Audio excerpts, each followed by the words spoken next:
Hier in de studio is ongescoot Hanna Swart. En Swart is documentairemaakster en onder andere bekend van haar zelfsmaken documentaire oer Balthasate die in april 2024 de Gouden Regiohelden Award won voor de beste regionale productie van 2023. Goedemiddag en welkom hier in de studio bij RTV NOF en mooi dat je er bent, Hanna. Bedankt. We beginnen met die nieuwste project.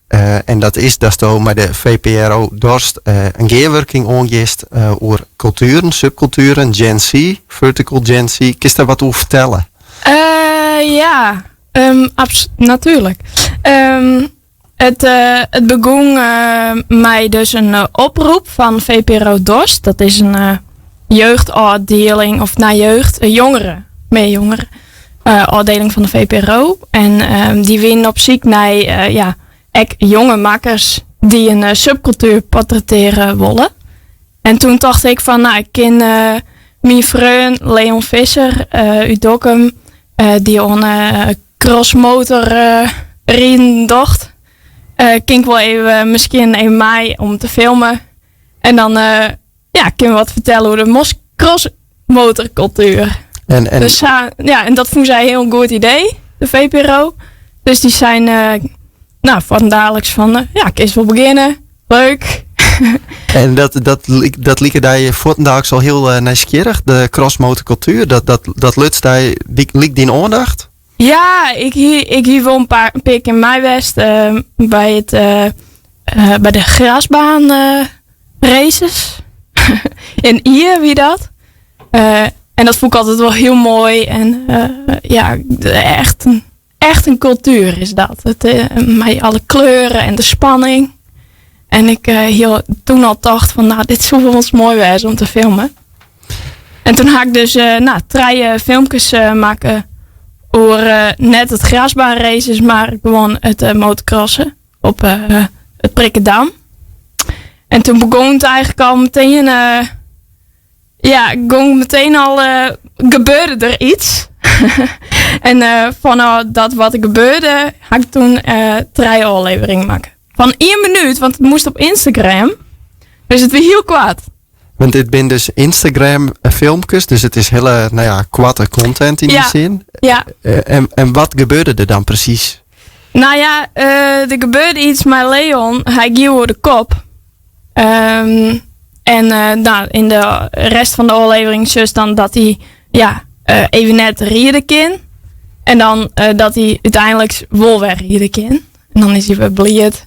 En dan gaat zijn heid ik mij. En zo probeer ik alle verschillende aspecten in het motocrossen te belichten. Eigenlijk toch zien blik of zien belevenissen. En wat is die nou echt bijbleun? Natuurlijk die... je praat een modder. Maar echt gezelligheid en grote sfeer. Grote sfeer in de zin van dat het... iedereen kent elkaar wel en iedereen maakt het een praatje. Maar de spanning die is toch opziekest. Omdat het toch best wel een gevaarlijke sport is. Bijvoorbeeld wie kon filmen en dan... Dan weet ik gewoon protte modder bij de Piepercross race, wie dat. En toen kreeg ik gewoon hele flatsmodder om me heen en mijn hele kamer helemaal vies. Maar dat jouwt ook wel adrenaline. Krijgt dat de motocrossers zelf. Dus dat is wel heel grappig. En mooi beeldmateriaal. Precies. Hartstikke mooi shot. En dat is dit programma met 4 oren documentairemakers. Die hebben misschien hele oren. Ja, heel invalshoeken. Ja, absoluut. Ik wil uit de stad bijvoorbeeld hoe de derde generatie Indonesiërs je nou binnen en hoe dat viel voor die jongere mensen. Maar ik Dungeons and Dragons cultuur. Uit Limburg, wie dat. Dus dat vond ik ook wel leuk, dat het al jaar jongeren binnen, uit heel Nederland, uit alle hoeken een beetje. Dat was echt wel leuk uit kiezen, vind ik. Bij VPRO Dorst.